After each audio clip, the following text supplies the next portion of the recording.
Mumbai का Bandra police station. It has become the hub of all the high-profile, controversial, celebrity-led cases.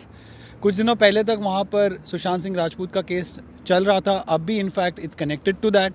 और रिया चक्रवर्ती की और बाकी जितने भी लोग सुशांत सिंह केस में जिनको बुलाया गया था वो वहाँ पर गए थे because Bandra police station was enquiring and investigating into the case until CBI stepped in. और आज वहाँ पर कंगना रनावत पहुंची. आज जनवरी 8 है और कोर्ट ने उनको डायरेक्ट किया था क्योंकि उनके ऊपर सेडिशन का केस लगा हुआ है in which is been accused of spreading communal disharmony between people.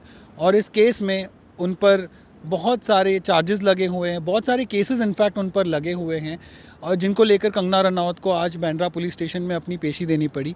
And she is been asking since then कि वो क्यों उनको बार बार बुला रहे हैं और उनको क्यों पेशी देनी पड़ रही है. All she has done is spoken against injustice and she's spoken in the favor of the farmers in the country, and she's always stood up for what is wrong according to her. And now it is time for the nation to stand up for her because she's saying that she's being harassed by the law and order and the very people who should protect her. आज उनका जो एक tweet आया है उसमें उन्होंने लिखा है, Why am I being mentally, emotionally and now physically tortured? I need answers from this nation. I stood for you. It's time for you to stand for me. Jai Hind. To know exactly what Kangana Ranaut is saying, आप ये उन्हीं का video देखिए. नमस्ते. जब से मैंने देश के हित में बात की है, जिस तरह से मुझ पे अत्याचार किए जा रहे हैं, मेरा शोषण किया जा रहा है, वो सारा देश देख रहा है. गैर कानूनी तरीके से मेरा घर तोड़ दिया गया. किसानों के हित में बात करने के लिए हर दिन मुझ पे न जाने कितने केसेस डाले जा रहे हैं. यहाँ तक कि मुझ पे हंसने के लिए भी एक केस हुआ है. मेरी बहन जिन्होंने कोरोना काल के शुरुआत में रंगोली जी ने डॉक्टरों पे हुए अत्याचार के खिलाफ आवाज उठाई थी, उन पे भी केस हुआ. उस केस में मेरा नाम भी डाल दिया गया जबकि उस वक्त मैं ट्विटर पे थी भी नहीं. अब ऐसा होता नहीं है लेकिन ऐसा किया गया. जो हमारे ऑनरेबल चीफ जस्टिस जी हैं उन्होंने उस चीज को रिजेक्ट भी किया और उन्होंने कहा कि ये केस का कोई तुक नहीं है.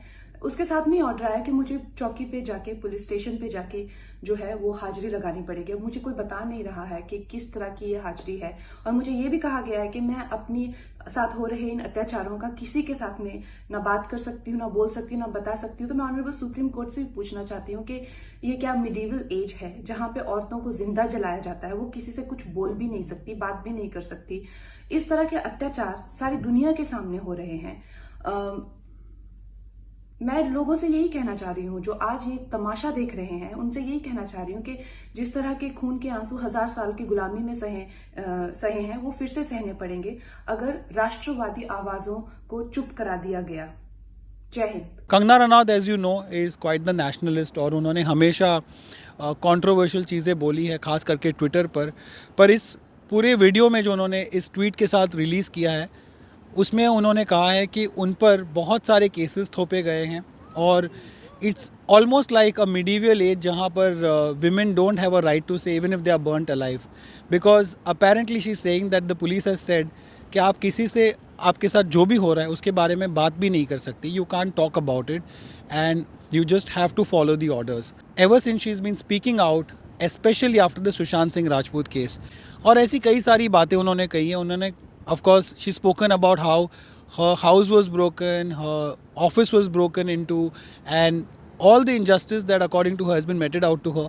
And now it's time that she's asking for the people to stand up for her and help her out because she feels now that she's completely alone in this race. मैंने अपने कई सारे videos में आपको कहा था जब कंगना रनावत सुशांत सिंह के मामले में बहुत ज़्यादा वोकल हो गई थी that she is the only mainstream celebrity who has been saying things out loud, and she is the only big star who has been talking about everything that's wrong, probably with Bollywood, and not just with Bollywood but also campism across in the industry. और मैंने आपको ये भी कहा था that Kangana Ranaut has the most to lose in this entire battle क्योंकि she is working right now and she needs all the people around her that she is working with, and without even caring for that she is going on marching as a single woman and talking against everyone and talking her heart out. ऐसा पहले कभी हुआ नहीं है. No other actress has taken up cudgels for someone else to such an extent.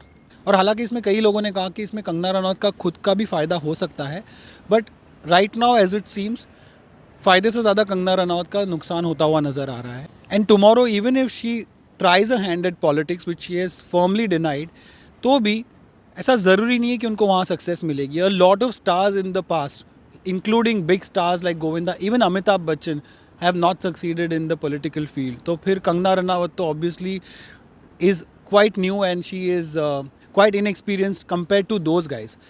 तो ऐसे में आपको क्या लगता है कंगना रनावत के सामने क्या ऑप्शंस है? What is it and why is it that Kangana Ranaut is doing all of these things and how does the future look like for Kangana Ranaut in terms of a personal and professional life?